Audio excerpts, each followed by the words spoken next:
નમસ્કાર મિત્રો, ફરી એકવાર ગુજરાતી મેન્ટર યુટ્યુબ ચેનલ ઉપર એક નવા વિડીયોમાં હું આપનું હાર્દિક સ્વાગત કરું છું। જો મિત્રો ચેનલ ઉપર તમે નવા હોય તો ચેનલને સબસ્ક્રાઇબ કરી દેજો। આ ચેનલ ઉપર તમને જુદી જુદી સરકારી ભરતી અને જુદી જુદી સરકારી યોજનાની માહિતી મળતી રહેશે।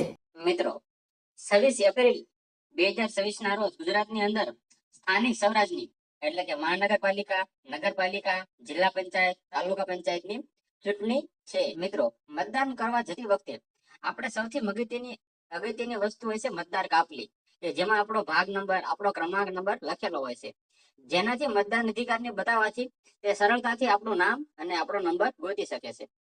પરંતુ આ વર્ષે સરકાર દ્વારા આપણને સરકારી મતદાન કાપલી આપેલ નથી, અને જે પાર્ટીની મતદાન કાપલી હોય તે આપણે બૂથ પર લઈ જઈ શકતા નથી। જો તમે મતદાન કાપલી વગર જશો તો તમારે ત્યાં નંબર ગોતાવવામાં બહુ વાર લાગશે। તો મિત્રો આજે આપણે જોઈશું કે આપણે આપણા મોબાઈલથી આપણી રીતે મતદાર કાપલી કઈ રીતે ડાઉનલોડ કરી શકીએ અને એ સાથે લઈ જઈ શકીએ છીએ, કેમ કે સરકાર માન્ય છે, સરકારની વેબસાઇટ ઉપરથી આપણે ડાઉનલોડ કરીએ છીએ। તો ચાલો મિત્રો આપણે જોઈએ કે મતદાન કાપલી ડાઉનલોડ કઈ રીતે કરવી।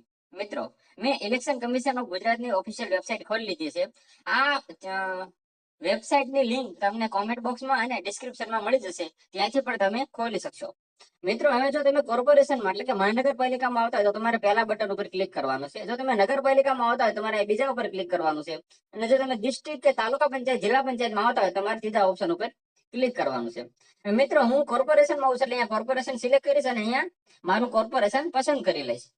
હવે મિત્રો મતદાન કાપલી શોધવા માટે આપણી પાસે બે રસ્તા છે। તો તમારી પાસે ઇપિક નંબર ન હોય તો તમે નામથી પણ સર્ચ કરી શકો। તો તમારે જે રીતે તમારું વોટર આઈડીમાં નામ હોય એ જ રીતે અહીંયા નામ ટાઈપ કરવાનું, સરનેમ, ફર્સ્ટ નેમ અને મિડલ નેમ, અને પછી ઓકે સર્ચ આપશો એટલે તમારું નામ મળશે। પરંતુ એના કરતા જો તમારી પાસે ઇપિક નંબર હોય તો બને ત્યાં સુધી ઇપિક નંબરથી સર્ચ કરવો, કેમ કે નામમાં હું કાના માતર રસ્વ દીર્ઘની ભૂલ પડશે તો નહીં આવે માહિતી, એટલે આપણે ઇપિક નંબરથી સર્ચ કરીશું। એટલે આપણે ઇપિક નંબર ઉપર ક્લિક કરીશું અને અહીંયા આપણો ઇપિક નંબર એન્ટર કરી દઈશું।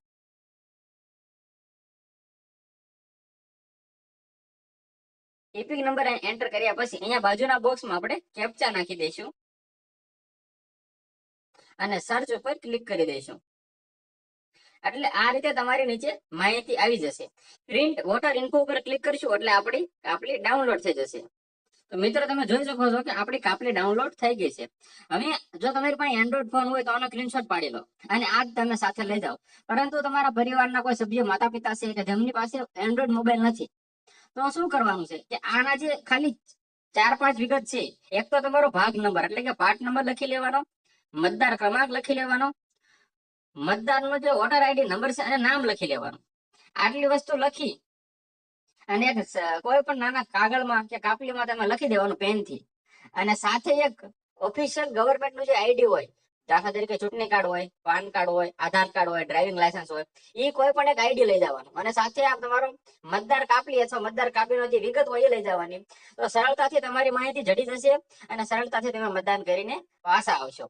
તો મિત્રો વિડીયો તમને કેવો લાગ્યો કોમેન્ટમાં જરૂર જણાવજો। જો વિડીયો તમને ગમ્યો હોય તો વિડીયોને લાઈક કરી દેજો, ચેનલને સબસ્ક્રાઇબ કરી લેજો, જેથી તમને આવી માહિતી મળતી રહે, અને આ વિડીયોને તમારા મિત્રોને અને તમારા વોટ્સએપ ગ્રુપમાં શેર કરી દેજો। ધન્યવાદ।